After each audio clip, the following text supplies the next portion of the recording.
if you bought it from me, which I am based in the UK, that means that you have to abide by my copyright law, not by yours. Oh, yeah. I did not know that. Hello and welcome to Unstitched Pod with your hosts Hannah and Vika. Today we're going to talk about how to diversify yourself and your artwork and how we've done it and our experiences with that. I have no notes. I have 0 notes. Oh! What? I know. Well, because you have it all up in here. True. I actually have strong opinions about some things that we're going to be talking about, so that's why... Oh, I'm excited. I didn't even bother to prepare nothing. Do you have all of your things, though? The featured things? So we should do that before we start, because you should have an account to feature.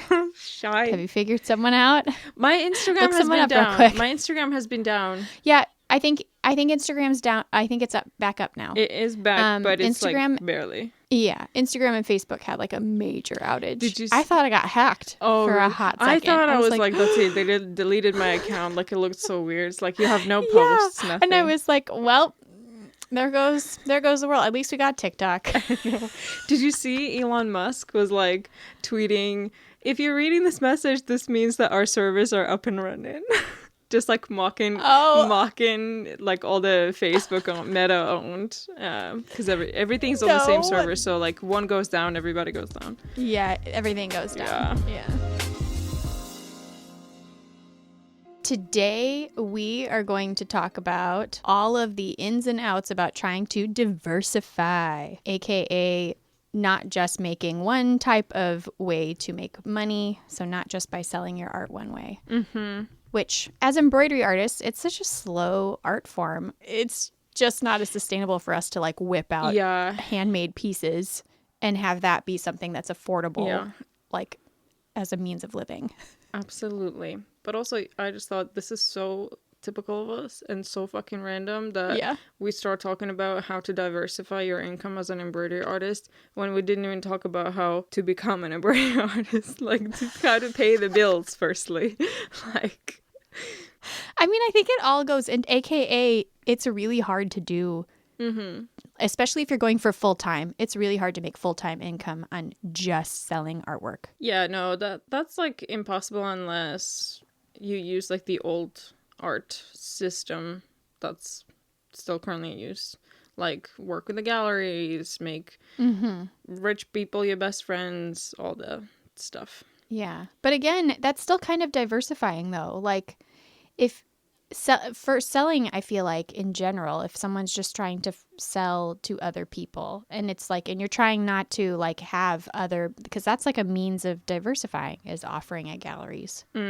I feel like but isn't it if like you were just going the old ways. Yeah. I mean, I think the old ways are like taking ads out in your local like media. So like newspapers, magazines.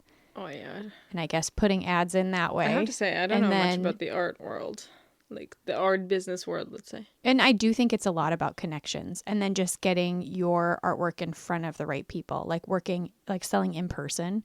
I feel like embroidery was sold more in person than it was in like art galleries. Oh, yeah. Because, for the longest time, embroidery hasn't been considered worthy of being in an art gallery. Agreed. Yeah. I think it's a very modernized take. So, which I'm happy we're a part of that movement, and I'm happy it exists now, but we're new to the like traditional art world in that way.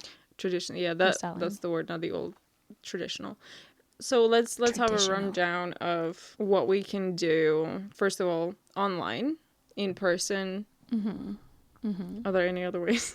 Online, in person, at like markets. That's in person. I'm trying to think if there is any other way besides online and markets. Like I think auction. That's it. I don't know. Yeah, like I mean, I guess. Phone marketing? Yeah. Hello there. My name is Would you Hannah like to buy Austin, my art? And I would like to sell you this detailed embroidery piece. Like, I don't even know. How do people even picture that? I have no idea what I'm talking about. Anyway, obviously, clearly a joke. Or on the radio. On the... no, but TV. TV, Because okay. it's like, Good Morning America, or... I don't know why I said America. I've never lived in America. I guess. It's Good Morning Britain. Is that a thing? Good Morning Britain? Yeah, Is that a thing? yeah. Okay. And I'm sure there is Good Morning America, but I didn't... Yeah, no. I think everybody has a Good Morning insert your country Something. name. Anyway, yeah, definitely. I heard a story of somebody, like a fairly new embroidery artist business, got a chance to go on Good Morning America or something like that, and they were they sold like 25,000 kits in one day. Yeah, crazy. I don't want to do that. That gives me so much anxiety.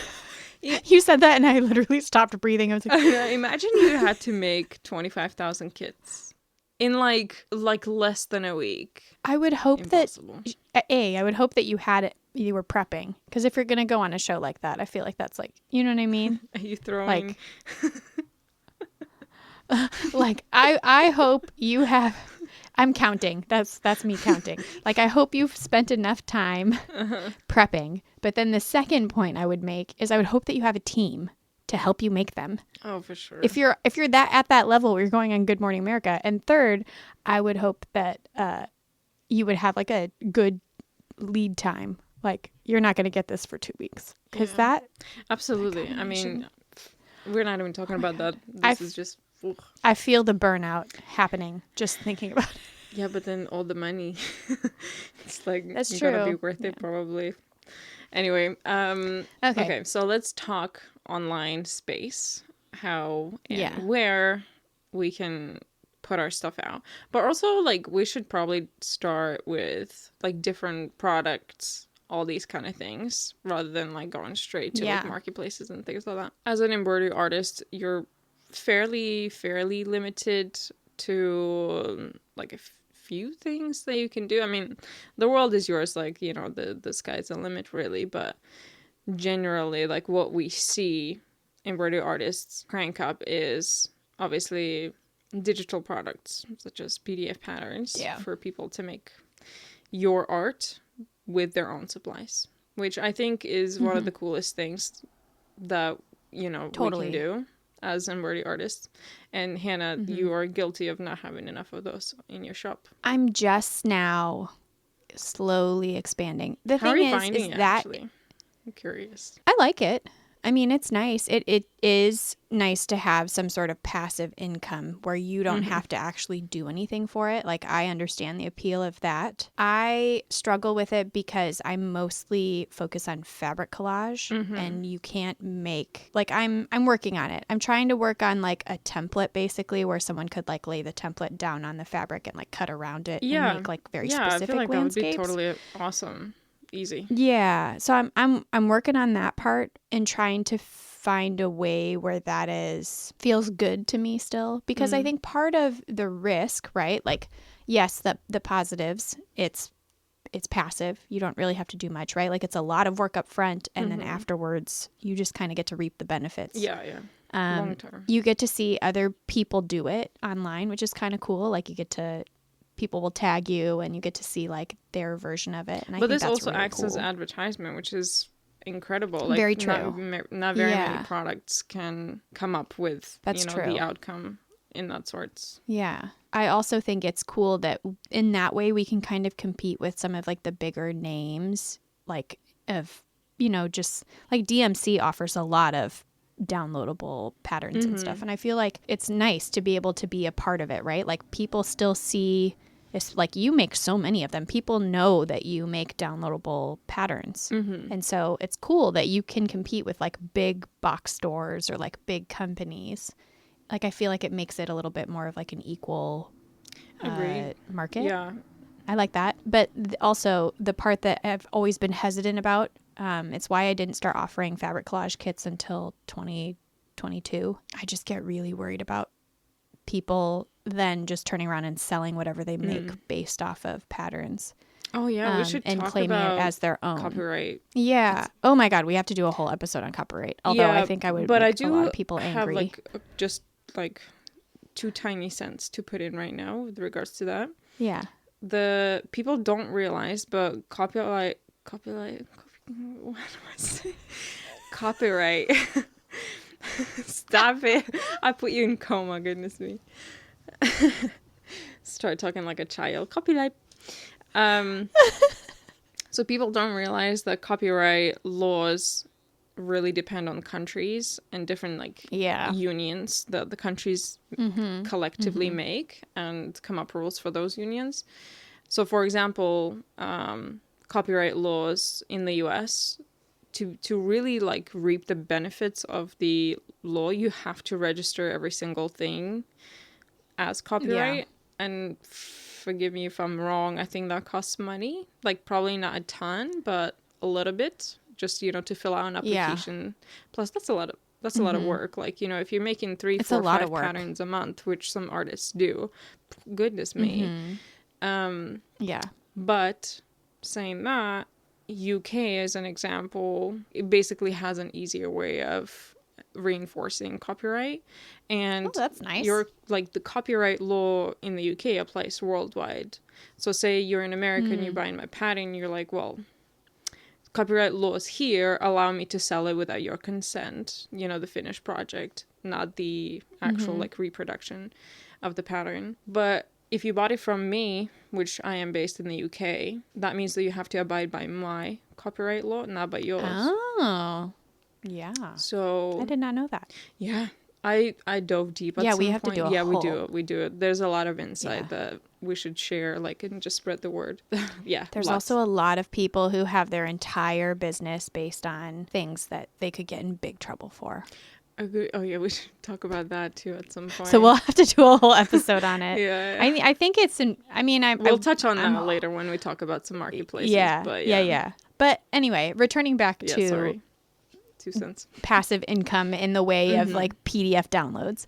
I've just always been super hesitant of that. And also because I feel like when we, you know, both of us are not into gatekeeping. Both of us are all about sharing knowledge and about making information accessible to all people, not for a fee, right? Yeah. Like we both make informational videos all the time. Yeah.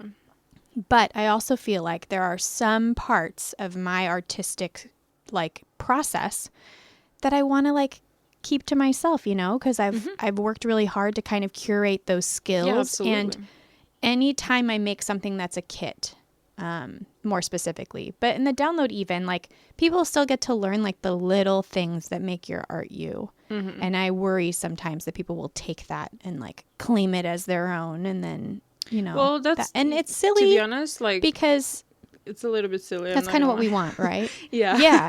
And that's what I mean. Like I recognize that it's like a silly thing for me to be so protective when I'm also sharing it. Yeah, but like, I mean, you can, you know, like you're entitled choose to what your, you want to share. Yeah, but you're also entitled to your opinion and your feelings about whatever actions that you take or not take. So I have nothing against. I think it's just from being burned so badly before. Like in my first few years, I had a couple people like really take advantage of me in like DMs. Like I learned my lesson basically, you know, like people would ask me questions and I would just answer, and I would share stuff that like I'm maybe not as comfortable sharing about my artistic process and stuff, but I would do it because I was like, oh, this person like genuinely wants to get to know me, and they would turn around and like completely copy what I was doing. Right. And you know, then I got accused of being gatekeepy and stuff, and not being kind, and it burned me so bad that I was like, that's it. I'm not offering kits. I'm not going to do downloadable stuff. So I think part of that is just like battling with like how much I'm okay with it now, but it's still, I don't know, it still makes me nervous a little bit. I'd be lying if I said it didn't. It's an experience that you go through, you know, like you learn from it. Like, you know, we witness that all the time in the online space, like stuff getting stolen, even by like, you know, massive companies, like primarily in China. You know, how are you supposed to fight them? Like, I know. Who do you turn to? You know what I mean? Like, if you don't have a design patented, which is a lot of money, like, I think to patent something only within the UK use is like 1,500 quid. It's expensive. But also, if you want to do it online, like, that's like 10K. You know what I mean? Like, nobody's going to do that shit. But how are you supposed to fight them? Like, they just make money off of your art all the time. It pisses me off. Like, I'm waiting, one day it's gonna happen to me, and I don't know what the fuck I'm gonna do. Yeah. And I think that's also part of the reason why, like, I have been hesitant to do embroidery only things. You know, like, I have one downloadable kit that's embroidery only. I mean, I plan on making maybe a few more, but I don't plan on doing that, even though I know it's a great means of passive income. It's a lot harder to copy my fabric For collages sure. because a lot of it is like retired out of print fabric. Like you would easily be able to tell that it's a knockoff if like Shein or what's that other one? Temu like stole my stuff.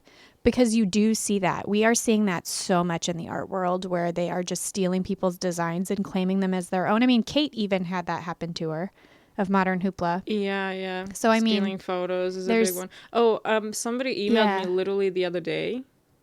This is so annoying. She sent me a link to a Pinterest post, just like a pin, which was one of my photos. It was the hoodie design that I did, like embroidery in the center. And it was some random person, and there's a link attached to the pin, which takes you to their Etsy, which they sell, I don't even know, like cross stitch patterns, something like that. Like they just using your photos as means of advertisement, to like to catch people's eyes and send it to the shop where like people can't even find anything close to what they've clicked the photo off of, you know. So annoying. Like I had to fill out this form and like tell Etsy, not Etsy, Pinterest, that this is my thing. Here's where you can find it on my website. You know what I mean? Like that's a lot of freaking work. Yeah. But yeah, it happens all the time. Photo theft is huge. Yeah. The amount of times I get someone that's like, oh, this person's using your listing pictures. Yeah. Great. So annoying. Normally it is like another human, unfortunately, and who thinks like, oh, I'm so small, no one's going to notice that I do this. And then when you, like, I just directly message those people. They always take it down because I'm like, hi, I see you. But yeah, so all of that to say, that makes me hesitant to take that step in that direction. I get it. But I do think it's wonderful. It's just, I think the anxiety that I get from it, I just have recognized like maybe that's just not for me. Absolutely. And like with your particular medium and style, I can't imagine it being like a priority for you. It's just like, it would be nice because it's fairly passive income. So right. And so the second form that I would say would be based on kits, right? So not just downloadable, but you pay and then we physically send you items that also may have online downloadable parts. Downloadable parts. Which we both do, right? No downloadable parts in our kits. Our kits are high end. Downloadable parts.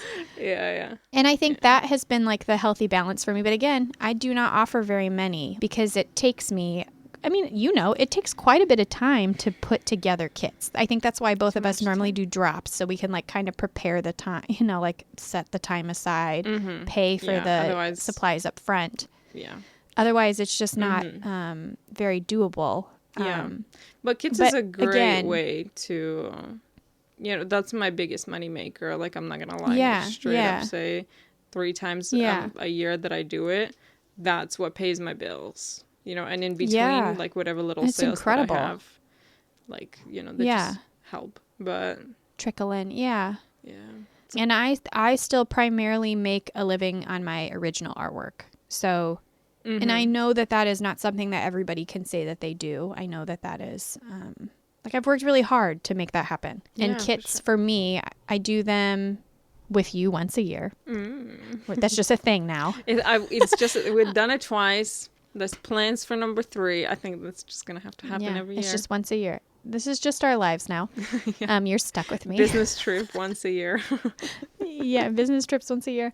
And then I usually will drop maybe 1 or 2 kits a year after that. That's new and original. But because mine is not something that I can like replenish every single time. A lot of my kits, it's like once the fabric's gone, it's gone. I can't make them again. Yeah. It's gone. Totally. So it's a little different for me. But I love that it is something that provides you with so much financial stability. It's so cool that you can, because I don't think people realize just how much time it takes to compile kits. Yeah, we should talk about that. Like, if we're giving people an idea of like, we could do a whole episode on that. We should, but also like let's dive a little bit deeper here. So like, if you're thinking to put together some kits, because kits are just, I love, like, it's incredible. The the expertise that we can put into one little package is just like, it's priceless to a point. You know what I mean? They're just years of experience, countless amounts of different supplies that's been tested, you know, that like lots of money has been wasted on the bad stuff, like handpicked the good stuff, you know, everything that you need in one place, in one little box. And I love that. I love that makes this art form very, very accessible to anyone. Yeah. Like, to say, so I got, which is something that I really wanted, for Christmas, my brother and his girlfriend got me a screen printing kit, which, yeah. Have I touched it? No, I haven't. The reason why I haven't is because it doesn't have all the stuff that I need. Right. And like, I need to figure that out. But would I have absolutely screen printed the shit out of something on the Christmas day if that kit had everything in? Fuck yeah. But, you know, that's the experience that you get. Like, yeah, they give you some bits, but not everything. But also, like, that is also the beauty of the kits. Like, if you're thinking about making kits, they don't have to be a specific type of kit. They don't have to have all the things, you know. You get to decide what you want to put in there, you know, just based off of either like what people tell you or people ask for, or what you think will be the best thing. Because what I started with making kits, not the same as what I'm doing now. Yeah. Although I'm proud to say Nerd hoops have always been inside my kits. Same. Pretty proud of that. I learned a lot from watching other people. Like, I'm very new to kits. I didn't offer kits until 2022 big year. because I was so hesitant. And there were friends like you who were like, listen, you got to jump on this. And I was like, it's very rewarding. Like, it's very rewarding. But I learned from watching what other people put in their kits. Well, same. Yeah. I learned from, you know, like that versus I feel like you were jumping into all of that pretty early in terms of like embroidery kits. I feel like, like you, I mean, to a scale that you have, the scale that you have, like of the type of stuff, like I think you put a lot more into your embroidery kits. Yeah, true. I've changed, that's a problem with, well, wouldn't necessarily say it's a problem, but it's a problem. Like, you're a maximalist when it comes to providing stuff. Not maximalist, but the good stuff, fucking you're getting all the good stuff. You know what I mean? You can't just have three good things. You're getting all the good things.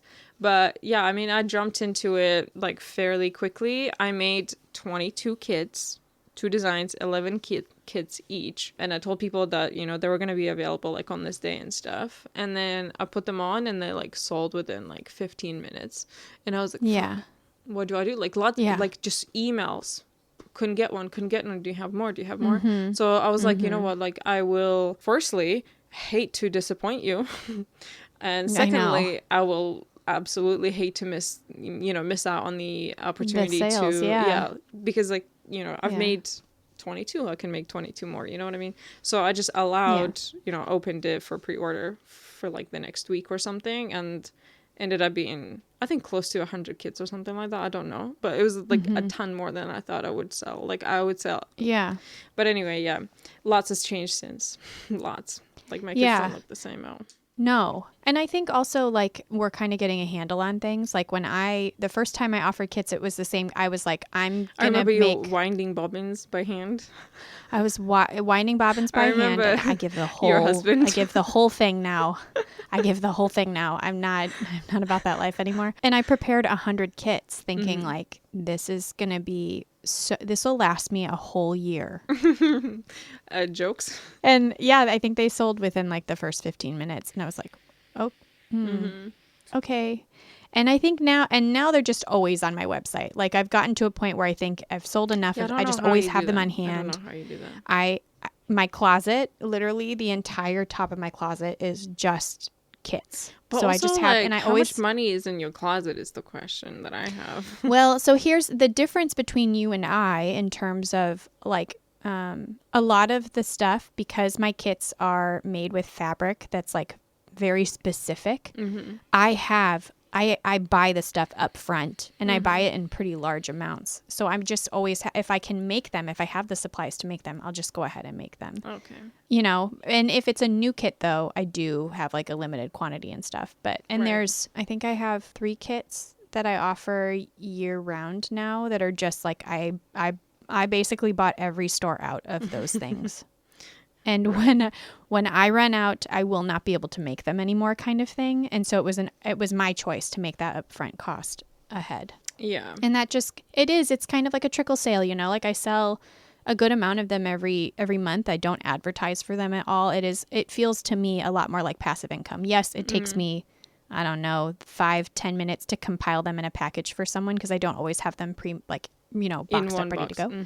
But I have all of the supplies readily available, and I know how many items I have to put in each one, and I sit there and count like 1, 2, 3, 4, 5. Okay, that one's done. 1, 2, 3, 4, 5. Yeah, I can't do that too much. Yeah, because I've recognized that when I do pre-orders with like huge amounts, sometimes like how you do it, the burnout that happens, I don't bounce back from. And so I've realized I just can't go that hard. But you see, like, I feel like if I were to try, pretty much impossible, but if I were to try and have kits on hand, like, it would just take me, like, you know, I don't know, like an hour every day just on kits, like doing little jobs for it and things like I can't do that. Right. I think we both operate just differently in that way, you know, like you are like, let's go, let's get this done. You like get heavy into like, this is what I'm in kit making mode right now. My pre-orders happened. That gives me just like crippling anxiety, and I like can't do anything. Your like, idea of having kits all the time gives me so much anxiety. I need my CBD gummy like right now. Just thinking about it. Isn't that so funny? So I think we're just 2 different kind of people. Probably. You know, like it can happen. It works both ways. And who knows, like which way is, you know, your way. I think. I don't know. Yeah, I don't know. Okay, so besides kits, other forms are to take digital photos, like high quality photos of the things that you make, and turn them into products. So like frame those pieces so you can sell prints. Yeah, there's art prints. There's companies that will scan, like high quality, insane quality scan. I've never done that because I don't think that I'll be able to sell prints, because I tried and nobody wants them. But yeah, there's like professional ways that you can go about scanning 3D onto 2D, like insane quality. You could do that. Maybe I should try that with that guy. You should do that. Can you imagine? Yeah, you should do that. Just with the center hoop of that. And then stickers, you know, like we both do that. If you're based in the UK, don't do stickers. People in the UK don't understand stickers. People in the US, we love a good sticker. I sell stickers so much. Stickers are all those spins, all stickers. Yeah, I don't know how. Nobody wants my stickers. But I'm like still shoving it down everybody's throat. I won't stop. Like completely, like not even gonna lie, I love stickers. So I think that that's kind of a cool way to diversify a little bit in terms of products, because especially like my art is expensive, you know, like my bigger pieces, I have higher price tags on them. And I recognize that makes it not affordable for everyone. Also not meant to be affordable for everyone. If it takes me a couple days of crazy active stitching, I'm not going to charge $20. You know, a friend of mine once said, art is for the rich. Yeah. And I believe that. Yeah. I mean, or people like save up for it, you know? Like, I don't necessarily think that my buyers are like, I would not some of them, I bet categorize them as rich. But then depends what you think rich is. You know what I mean? I think the majority of the people that buy my art save up for it because they tell me that they do. Yeah.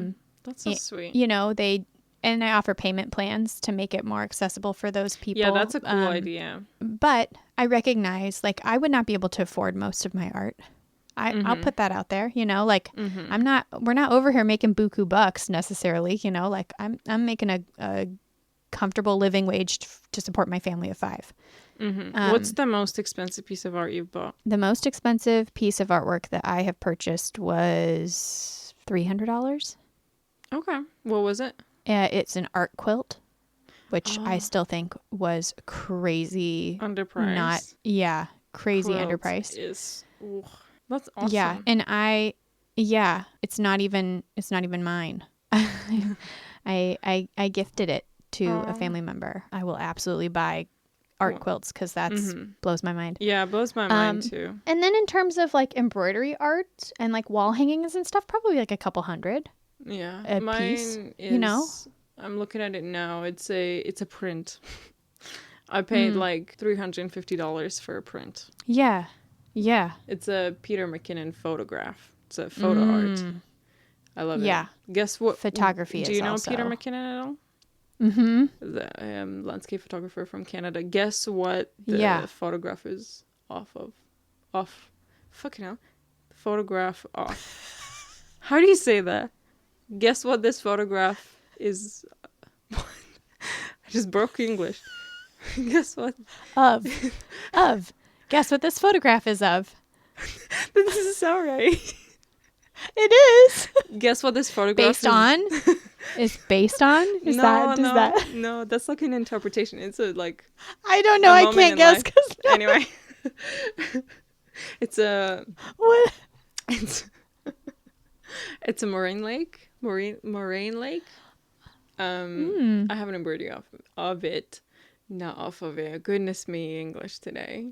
But the beauty of this, and I'll probably put a picture or something on the screen. The beauty of this, like the reason why I bought it, I love it so much, is because the mountains are completely covered with the clouds, so you can't tell there's mountains there, but they're fucking there.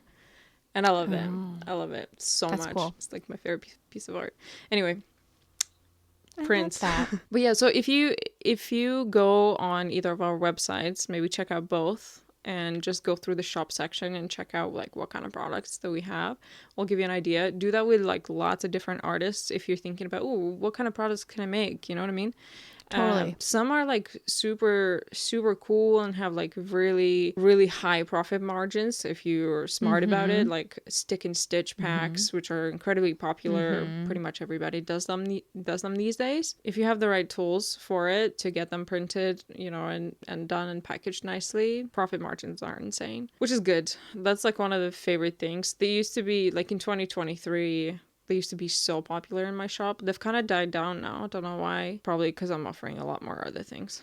But maybe. Yeah. I also think Stitch and Stitch. New thing. Hannah just came up on Stitch on the spot. Patches. I feel like that was a super trendy thing. Like I feel like it like kind of took off. And I think, and not that it's necessarily not trending anymore, but you know, I think it's just died down a little bit. Like, it's still very popular, but I don't think it's having its like moment anymore. Yeah, potentially. You're right. And other than that, the other thing, and we both do this, if you are someone who makes one form of art and you feel comfortable doing some sort of digital art version of that, do it, because then that opens up a whole nother world of products for you, which both of us do, where you can take your artwork and turn it into like a needle minder. Where we, you know, you like turn that into like a digital art form and then you make something out of that, which is kind of cool. You know, like stuff that puts your artwork in a different form. You know what's funny? I'm just now thinking about it. You just rocked my world with that statement, because like all of my art starts digital, like it's all in Procreate, and then I turn it into embroidery. Make it known. Oh yeah. And then I go you back. Do it differently than I do. So it's like a whole life circle, you know? And then look at that. Wow. It's the circle of life. Hannah's gone. Let's give her a moment. Anyway. Everybody else breaks out in song every once in a while, right? That's how I live my whole life. That's your thing. Yeah. See, and I don't. I start with my art very much not digital. And then I go in and I go and take a nice high quality picture of it. This makes total sense. Then it's like coloring for me. Then I get to sit there and like doodle. I fill in stuff. I like play with things. I love that. And then boom, I have a new sticker or a greeting card or a thank you card or packaging stickers. So I use digital art in that way differently than other people. And then I also have kind of explored. I'll like use an idea that I have. So I have several products that are digital where it's like affirmations. So like I make a landscape and then I like write words over it. And that's completely different than the artwork that I normally do, but it's fun. Yeah, I mean, once you turn your art digital or once you start digital, there's like literally sky is not even your limit. Like you could go all the way to the moon. So much that you can do. That's like basically you being a digital artist rather than anything else, and you just turn your art into embroidery just for funsies. You know what I mean? Like you could go as to like, you know, sell t-shirts with your designs, you know, like merchandise. You can go that way. Yeah. That way is very long way, very, very wide path of things that you We can have do. talked about doing a t-shirt. Do you remember that? We were like, well, we're going to do it. We were going to do a t-shirt. Maybe we should. We should. I mean, we've done 2 collabs already. We're going to do another one. We might as well make a t-shirt. Who would buy a t-shirt? If we I don't know. We should do a t-shirt. That'd be fun. Anyway. Maybe we can do it like, you know, I don't know, like for charity or something. What do you think? Oh, yeah, that'd be fun. Yeah, raising funds for something. Yeah, if we just do like a limited run, because it's not easy. Like, if we wouldn't want to have that. It's gonna be shite quality. No. It's gonna last you 2 days. We'd have to do like a pre-order. Like we'd have to share the design, do a pre-order, and then have just fulfill those pre-orders. Yeah, I feel like that could be like a side project, not necessarily during the kits drop. No, that we'll but be something doing, fun. Yeah, because we don't want to take attention away from that. But yeah, I feel like maybe we could cool. donate to something in regards to like mental health or like anxiety, since both of us had talked about. You know, I'm sure we could we'll find something. Yeah, totally off topic. We will absolutely. Other ways of diversifying, other than that, NFTs. Put your NFT in the bin where it belongs. Which, don't even friends, think about it. Have you had a successful experience with NFTs? Tell us in the comments, because I highly doubt it. I highly doubt it. Celebrity friends, then go ahead. It feels hella scammy. The amount of messages I get, I would love to buy this as an NFT. They've died down now a little bit, which is nice. They have. But, But yeah, I mean, digital art. I mean, you can do so much. Like I don't know if I'm allowed to. Yeah, I'm allowed to talk about. Like, somebody purchased my digital art license for a book cover last year, which was amazing. I mean, you can do so much with digital art, to be honest. So many things, like anything with graphics that you can see, you can do. And even like on small scale, like these days, you know, back in the day, you'd have to like do a print run of like 1,000 to start with. You don't have to do that anymore. Like you can do print on demand, literally thousands of things. You can do like very small runs. You can go and chat to your local printers and see what they say. You know, will they print like 10 for you or something like that? Yeah. Water bottles, you know, like literally anything. But obviously for that, you have to have like some kind of audience to sell it to, because if you don't have your people, then who's going to buy it? Because the markets are saturated to the extent that it's very hard to stand out, especially if you're just starting out. There is also, though, which we're going to talk about selling platforms, but like Redbubble is a platform that's designed for that. So that might be, if that's something you're wanting to do, where you want to take your art and just make it into a shit ton of products. Have you ever thought about that? No. Okay. Because that I don't know. I've never thought about wanting to do that, but I do know people that sell on there and do sell their art in those forms on that site. So I haven't explored. I have, and I've made a decision not to go ahead. Yeah. Why did you make that decision? Because do they take a huge cut?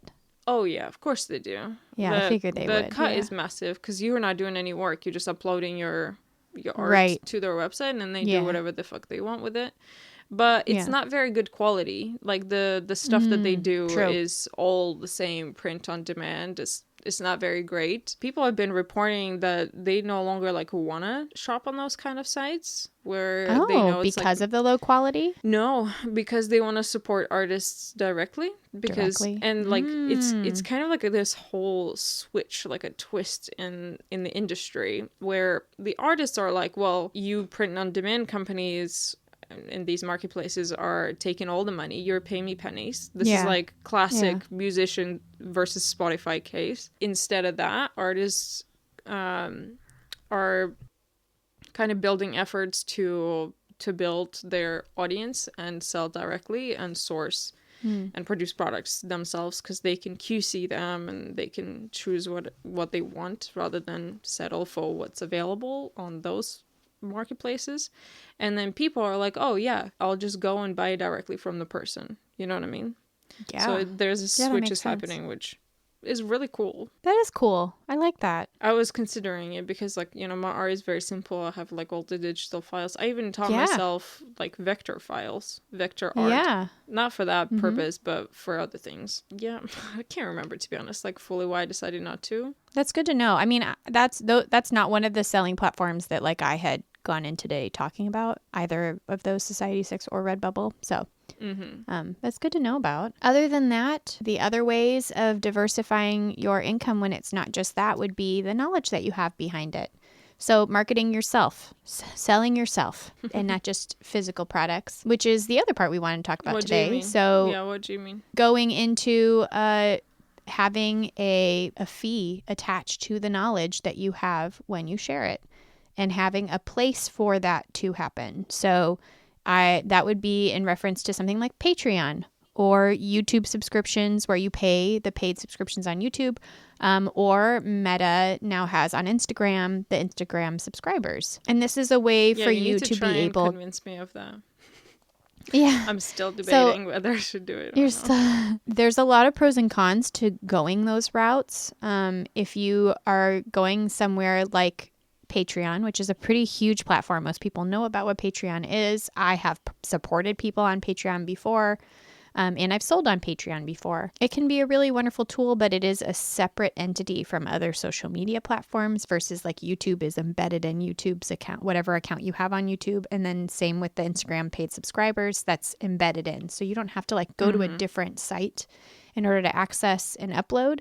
So it's just a lot more like back end work for you if you go with Patreon. I would probably say don't go with Patreon, because we will talk about, like, you know, building a community on this podcast a lot. This episode is kind of turning into like, we're assuming that you have some sort of following, things like that. Yeah. If you do, and if you're thinking about like Patreon, and if you don't have Instagram subscriptions enabled in your country yet, or YouTube subscriptions, if that's what you do, then don't do Patreon. Go straight to Discord. Discord has like it's a new thing. Oh, do they have a paid platform too? Yeah, you can do the same thing as Patreon. Explored, but clearly. Yeah, but I think that the biggest fault that Patreon is doing, is that it doesn't have a chat box. Like they've not built anything to bring that community to like together. Engage. Yeah. It's kind of like a very old, like, think back to like 2010, what Facebook people's walls looked like. That's what Patreon page looks like. You as a person who's running can post a couple of things, you know, it can post a video, it can post a picture, or just like a little poll or something. And that's about it. That's all about you can do. And people can comment, but that's the only way to engage. There's no way to like get people together in the chat group, or, you know, like make announcements, you know, things like that. There's no way. There's not an easy way. And it's been the thing that people who have Patreon accounts, they will just send people to Discord and be like, I have this Discord group, you know, it's private. If you sign up for Patreon, I'll give you access, and you know, community can come together and we chat there. You can do video calls on there. You can do audio calls on there. Yeah. Like, you can create so many different chat rooms based on themes and stuff. So Discord was like, if people are coming here to talk, but they're paying Patreon the fees, then why don't we do the same thing in one place? Just like, you know, on Instagram and stuff. Long time coming, but finally it happened last year. So I'm happy to hear that, even though I don't use it. Yeah. I mean, I think we both have had Patreon, like from a seller point of view, from an artist point of view.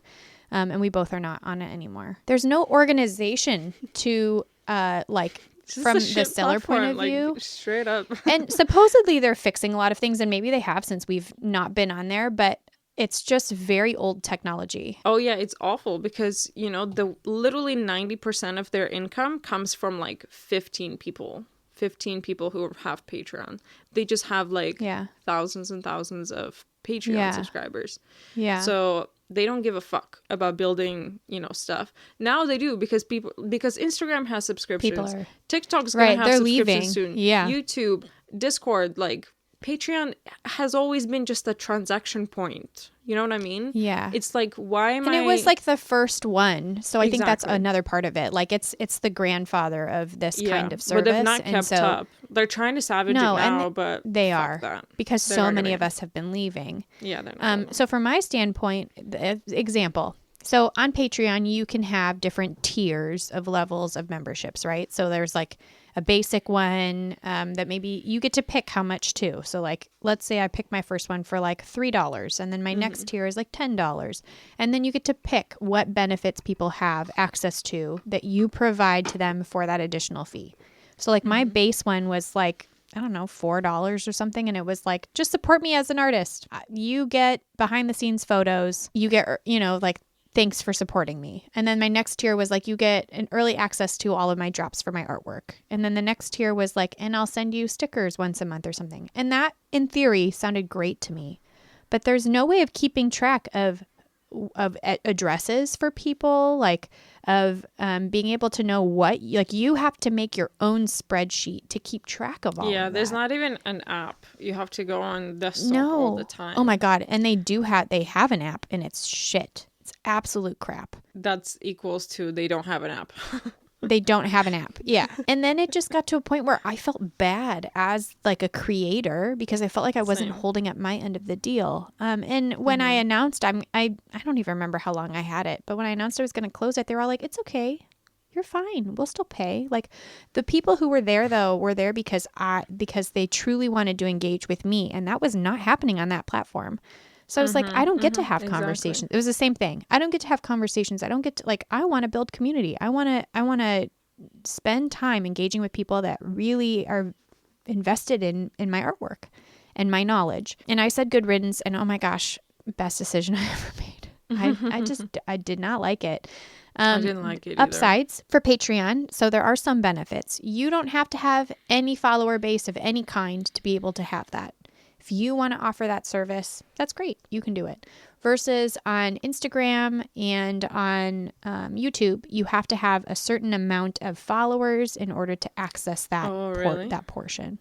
Yeah. So I believe for being able to have subscriptions, I think you have to have 10,000 followers on Instagram. And on YouTube, you have to have, I can't remember how many. I think you have to be like eligible to... Yeah, like you have to meet the requirements. Yeah, exactly. And I think that part is kind of hard, right? But at the same time, if you do meet that criteria, I haven't gone the YouTube route, but Instagram, I have enjoyed, thoroughly have enjoyed having a subscription on there. The downsides, it's one fee. You get to pick what price it is between 99 cents and $99.99. That's like the range you get to pick. You pick your price and then that's it. I think mine is $4.99. And I just offer some exclusive content every once in a while. I post in my stories a lot more. I give them sneak previews of things that I'm working on more than other people. And I try and post, every once in a while, but it's really not a lot. And then I offer those people an hour early shopping to all of my drops. So they get a code that they have access to. And if I'm like testing a new product, like that PDF, that downloadable PDF, I was like, hey, can you guys be my testers? And then you have it. Like, here's your benefit, Yeah. And right now, doesn't cost anything. Instagram doesn't take a fee. They don't take a fee right now. I know eventually the plan is for them to be able to do it. Yeah. And so for me, it's just like, okay, that's nice money. And if you are someone who has an account where you are worried about people stealing or impersonating you. We talked about this a lot when it first happened, but Meta changed it so that you could have a verification, right? So you could have the little blue check mark next to your name, which I had applied to get that little check mark by myself because I was like, oh, look, I've hit a certain point. I feel like I didn't meet one requirement. And so I was like, oh, that kind of stinks. But I did have someone steal my account and pretend to be me. They didn't have access to my information or anything. They never hacked my account, but they made a copy of it. They stole all of my posts and were pretending to be me, and then were asking people for money.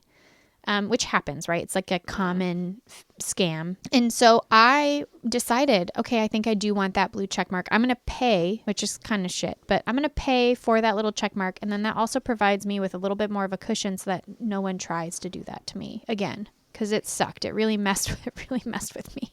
And I had a small following when it happened. I think I was at like, I don't know, 10, 15,000 followers, like smaller. Yeah, like whenever you do a giveaway, there's always going to be there's always a risk that pops up with your picture yeah, in there. Right. So for me, I was like, I want to pay, I want to have this. And I think it's like $14.99 a month, which is like, it is a hefty cost. However, for me, I offset that cost with the paid subscribers. That's why I pay for it. That in my mind, those people that are supporting me help that little check mark next to my name so that I can make sure that I'm secure. Yeah, I debated the check mark for a while, but then I gave in. Yeah, we live in a capitalist society, like they're going to make money off of us as many ways as they can. But I think for both of us, it's just a lot. It is kind of peace of mind. Yeah, I did a poll. I talked to a few people who did pay for the check mark, and I was like, well, why? And literally all of them were like, well, like my business is directly attached to this account. If anything happens, there's going to be like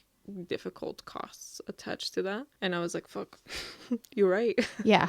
Yeah. For sure. Like everything's attached. Like I live on Instagram. Yeah. Are you kidding me? Yeah. Yeah. Like when the outage happened this morning, I was like, oh, there goes the business. Exactly. I looked and I was like, my story 7 hours ago has 300 views on there. I was like, what the fuck? Usually it's like 3,000 by now.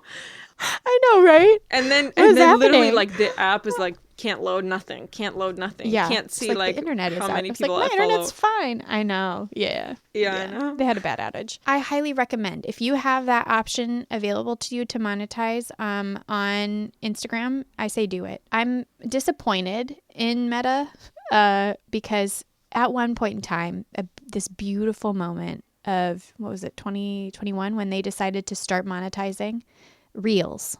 They were paying people to make Reels. And I made significant money that way. So that's another way also like of monetization. Like you can monetize on TikTok, you can monetize on YouTube, you can monetize on Instagram, where you get paid for views on certain types of videos, right? Why did Instagram stop paying you guys for the views? So when the lawsuit with TikTok was happening, where they were like going to cancel TikTok, right? Like they were going to get it all shut down. Oh, right. Oh, shit, yeah. Meta got hella cocky and they were like, we don't need, because the only reason why they offered that monetization feature was because they wanted to be competitive with TikTok. Yeah. And then all of a sudden they're like, ooh, and they were so confident that TikTok was going to get shut down that they were like, bring it back though? Well, they have slowly, but it is not the same. I think they took it all away. They're like, we're no longer going to be offering this. The thing is, all the creators that are on that app have been programmed to make Reels, right? Like it still prefers Reels. Like they're slowly trying to make still photos a thing again, but like people go on there to watch them. And so then they just weren't paying people. So like I had a pretty viral video happen and I made thousands of dollars on that one video. Now, if I have a viral video happen, I'll get like $60. It's still something, but it is no longer a place where I can depend on having I used to be able to depend on having at least like 1,000 a month that would come in from that platform. That's fucking ridiculous. Like just a nice stable. Like a very small part of me still hates you for that. Yeah, because you're because you never just could. Because you're in the U.S. I know you get all the good fucking shit. Pisses me off. Well, I'm sorry. Anyway. It's okay. It's not your So fault. that's also a different way to diversify though, like to monetize things that if you're already making that content and the platforms that you're on are already making money off of you, you might as well get a small cut of it if you can. Back in the day when TikTok just had its first creator fund thing. Can't remember what it's called. Yeah.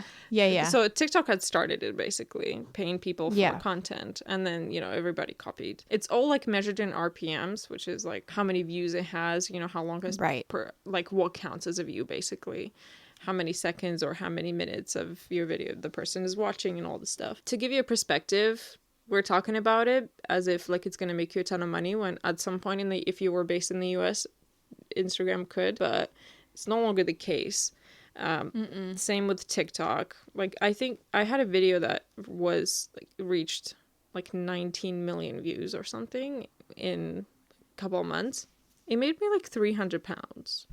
You know, maybe. Yeah, TikTok's like, never maybe. really, yeah. But saying that, I posted a video last week, and it's a 4.5 minute video, which is what they're prioritizing now. Really long videos, engaging. Really long videos. And it's currently sitting at like 22,000 views, which is like, my views have not even been nice. that good. No, yeah, lately I think we've all been feeling that. Yeah. Yeah, for a long time. Like, if something goes like over 10K, like, I'm happy at this point. You know what I mean? That's good. Yeah. Where like back in the days, like, if it doesn't hit 200K views, then that's not a good enough then video. It's crap. Yes. But oh my gosh, they're doing things differently now, so it's understandable.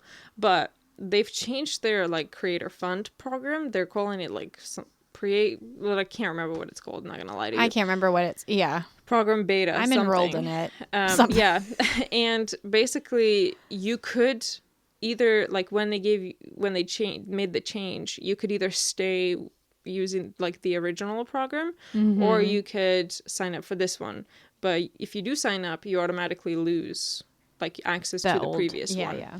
But this new one, you have to, like, you can only monetize videos over 60 seconds. Yeah. Which I debated for a long time if I should switch or not. And for some stupid reason, I decided I'm going to switch. And I don't fucking know why, because that was not a good decision. I switched too, and I don't ever make over... I know, right? Like, videos. What was I thinking? That I'm going to make, like, longer than 60 seconds? You stupid. I know. Stupid. Anyway, but these 22,000 have made me like already 60 quid.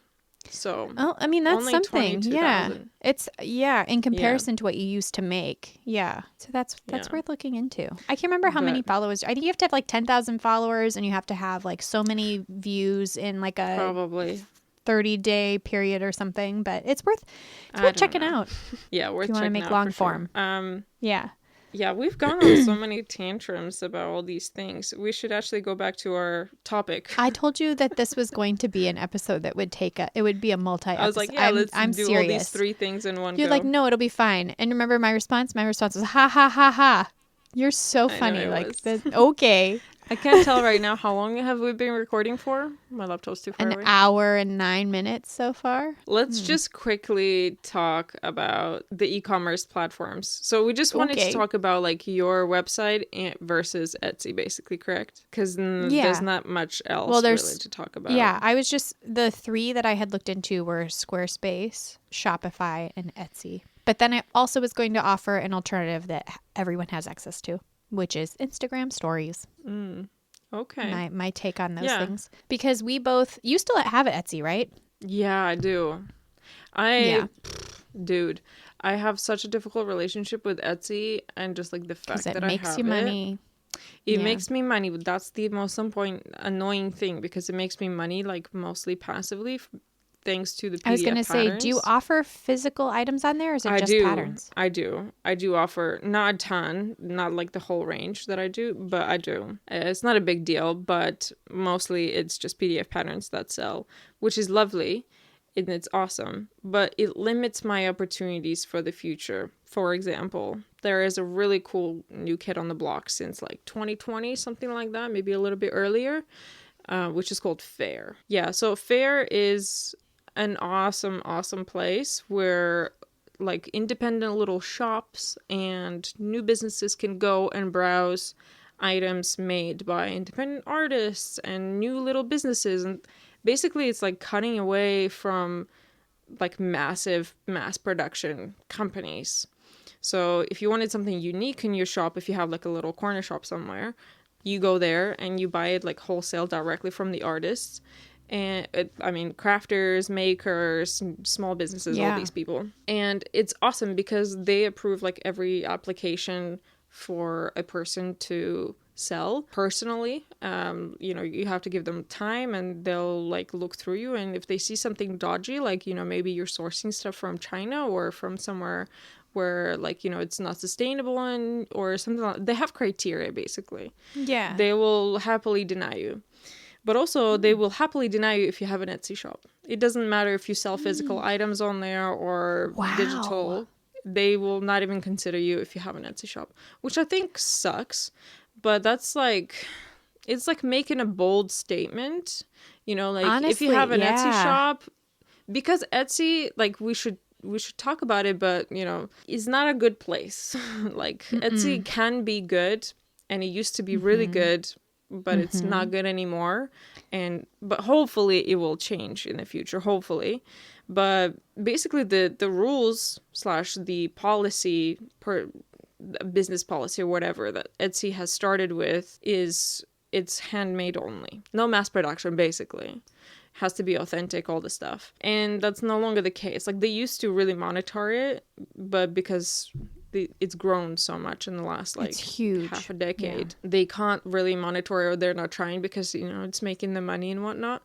So, Fair has this policy that if you have an Etsy shop, this, like, you're supporting Etsy, which Etsy is not a good thing to support these days because they don't give a fuck about the sustainability of, you know, any businesses. They don't give a fuck about like all these things, like, you know, labor violations and yeah, just selling crap basically. Annoys me because like I will happily take off all of my physical products off of Etsy. If I could have a Fair shop, I would fucking love that, but sadly I can't. I kind of love that Fair does that simply because it is a bold statement saying we no longer want to support a marketplace that is basically false advertising what it is. And, you know, it is not truly, it is not handmade anymore.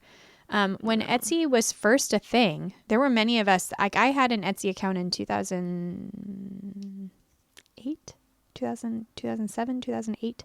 I had it for a very brief amount of time for my art quilts, and then I shut it down because I could no longer make art quilts because college got a little too crazy for me.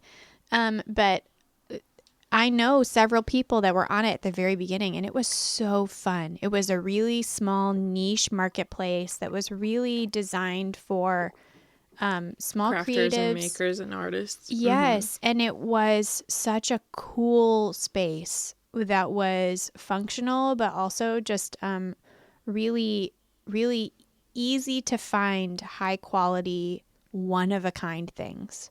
And then flash forward, slowly over time, they just started becoming a dropship location. It was no longer had to verify that they were handmade items.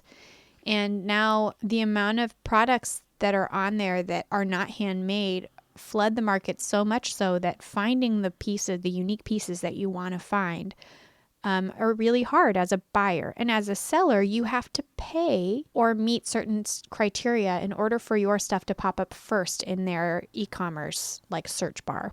Which like at once upon a time, that was really cool that it was like did all the advertising for you and that it provided, you know, like you uploaded your stuff and then they did their magic. And like, I mean, I made plenty of money on Etsy. It was great for that. But then they started upping their percentages because now they take like 6.5% of your sales, which is just like outrageous to me. No, they take more. They take more than that. Well, it's they that plus like, transaction they fee fees. Everything. And you have to pay listing fees. And so that once the fees all stack up, you're really not getting as much. And then they have the like stupid pricing tool where they're like trying to tell you how you should be pricing your items, which is just absolute shit. That they'd be like, your item should, based on other pictures like yours, your item should be priced at $3. And it's like, I don't know what you're pricing. But for anybody who maybe has imposter syndrome or is like trying to get started on there, they might believe that. And then it lowers the value of everything in that kind of mode of whatever they're making. Yeah. And it makes it devalues everything. But my biggest issue is that their customer service is shit. AKA it does not exist. Back in 2021, 2022, they've had many issues, many data breaches, many problems, but something happened where if you bought shipping labels through Etsy, there was a glitch and it charged 100% more of whatever your shipping labels were that day.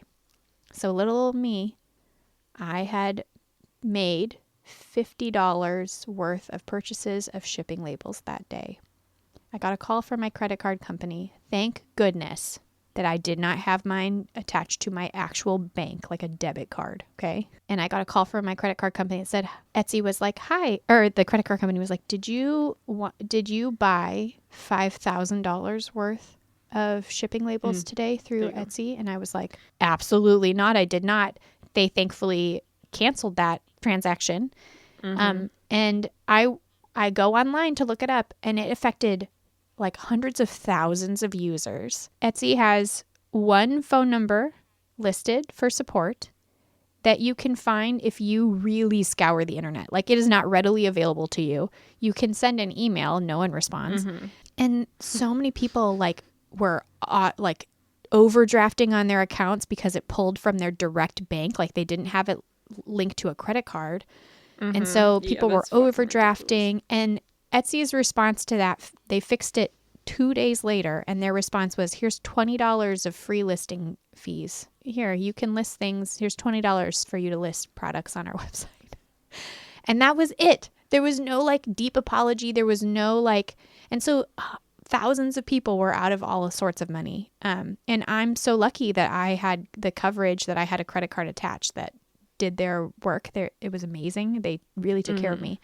And I left because of that incident, because I just could not believe the lack of accountability. And they have had so many issues like that since. I refuse. I don't ever recommend it for anybody now. And that used to be the thing, like, oh my gosh, you make art, make an Etsy. Nope. Yeah, I will not. I mean, to be honest, I will recommend it for beginners because it's a huge search engine, huge, massive. Yeah. So if you're just starting out, you're building your audience, you're building your confidence, I think you should do it. No platform is perfect. This shit is completely ridiculous, but I also I'm against you buying labels through Etsy. It's not competitive prices, all the stuff. I mean, I don't know how really it works in the US. People do it because it's easier. They don't want to go and register on some other platform and all blah, blah, blah. So it makes sense. But I've never done it, so... My recommendation now, if someone is trying to sell their artwork, is to actually start on Instagram in stories. Yeah, but if people don't have any following... then Etsy is their only option, to be fair.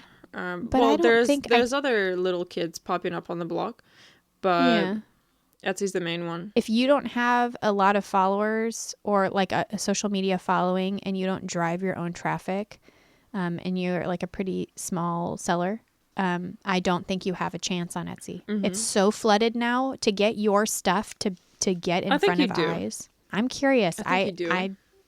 I don't think it's as good as it used to be. I think you do. So I think flooded. It's just like with every platform out there, there are things that you can do to help yourself. Yeah.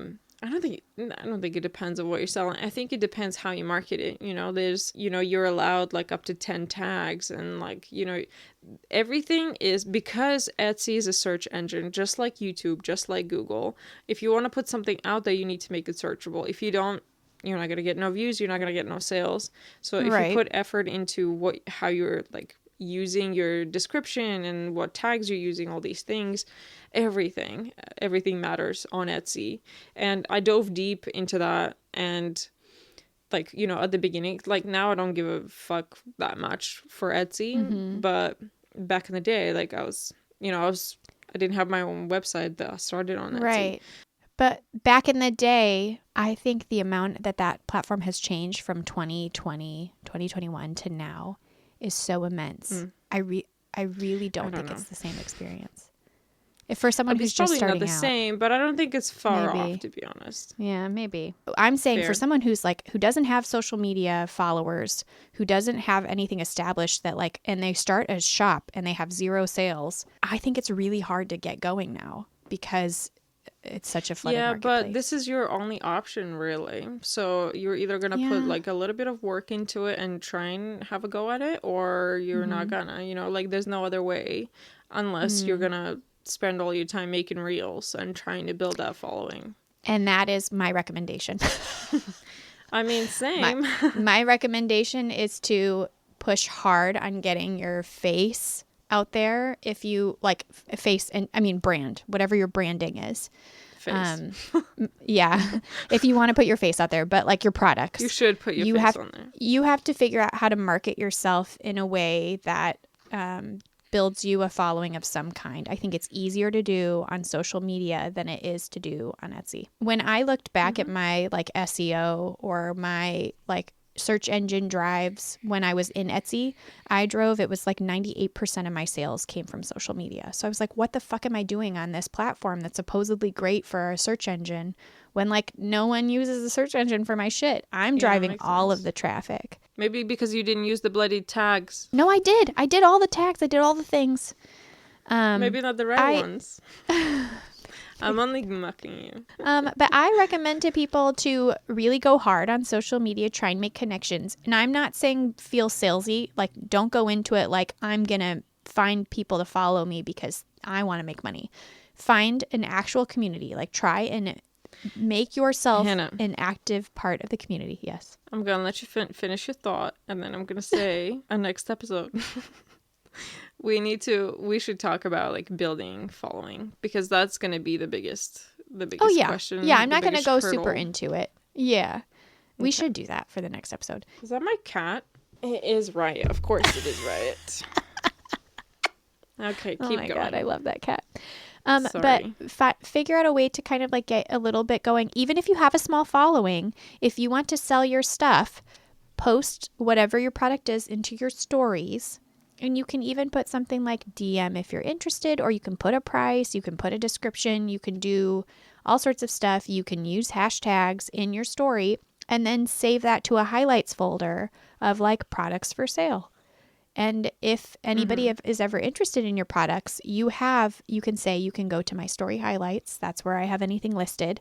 And you can start selling that way. And of course, it's a little bit scary for buyers, I guess, because you don't necessarily have like an approved platform. But then you can go through PayPal or something that has purchase protections for the seller and for the customer, and you can invoice people or sell products that way. And that's what I recommend now for people starting out. Get your foot dip your toes a little bit that way before going to a giant marketplace that's flooded. I agree. Because most people, if you're going to go onto Etsy, you're going to still have social media to try and get people to know who you are to get them to your Etsy site. Yeah, but I think that's like, more legit. It's like why we went to Patreon instead of doing something else, Yeah. Because you could have done a subscription on your website quite easily. Oh, totally. But that's like, how trustworthy is that for a new person? Right. Patreon is trustworthy, so Etsy shop is a trustworthy place for them to go and buy your stuff. That's true. I just don't go on Etsy anymore. I know. I used to buy everything from Etsy. I don't now. I barely go on. Then if you are established and you're doing well for yourself in terms of sales and you are sick of Etsy, I recommend checking out Shopify or Squarespace. Don't go on Squarespace though. Highly unrecommended. Squarespace is beautiful. That's what it has going for it. You can make Shopify look beautiful. Right, but I mean, that's the selling point. Like, that's how it gets people, is like the aesthetic of it. Yeah, but, okay, honestly, we will have to remove Squarespace from recommendations just because. Oh, I don't recommend it. I was just offering I know. The most common ones. I'm just saying because my website is on Squarespace, which I'm currently in the process of switching to Shopify. Because it has so many limitations. Like, you don't think about the shit until you need it. And then you're like, oh, you want to talk? Oh my God, she's so really cute. You don't think about it, but then when it hits you, and you have to relearn a whole new platform, which sucks. Yeah. And versus Shopify has a lot of in-app add-ons. So if you are needing something, it's super customizable. It's available in so many languages versus Squarespace, I think, is only available in 6 languages. And Shopify has a lot more options for checking out for people and payment plans. And basically, if you're driving your traffic, you might as well have your own website, because even if you want to go further down, your website is your proof of concept, let's call it. It's your what's the word? Guarantor, let's call it. Yeah. If people are if companies or people are checking you out, they're gonna go on your website. If you have a website, you already look 3,000 times more legit. Yes, absolutely. yeah, so Yeah. definitely There's good. also Coffee or Ko-fi, Kofi, which is like buy me a coffee kind of place. I think it's coffee.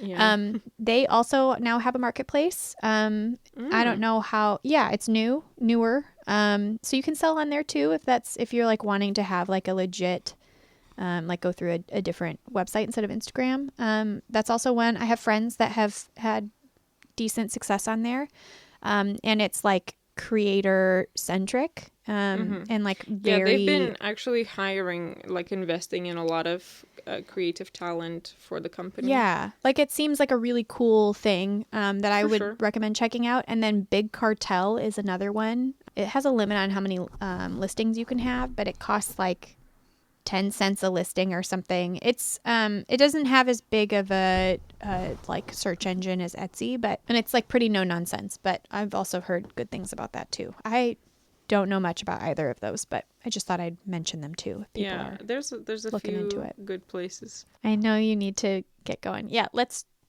do of our fun segments. Can we actually not do the segments? What do you think? The segments will take forever, right? Yeah, well, sorry about that. Thank you so much for sticking around for a while. It's probably a very, very, very long episode, potentially the longest if I don't cut out a ton Hopefully of it. you should cut out stuff. I will cut out some stuff, but not all of it. Yeah. But yeah, thank you for getting in stitch with us today. It's been a lot, and we'll catch you on with a part 2 next time when we're gonna talk about like lots of e-commerce and what was the other thing that we're like, we gotta leave that for another episode. So like building follower counts. Yeah, building follower. Yeah, Big we one. can do Big one. both of those in the next. You're not gonna want to miss that one, right? Sorry. And then just make sure that you subscribe anywhere that you are listening. Give us a follow on social media platforms, and please leave us a review if you have not done so yet, because reviews help us get seen more on all of the streaming platforms. Yeah, there's not that many art accounts. There's many.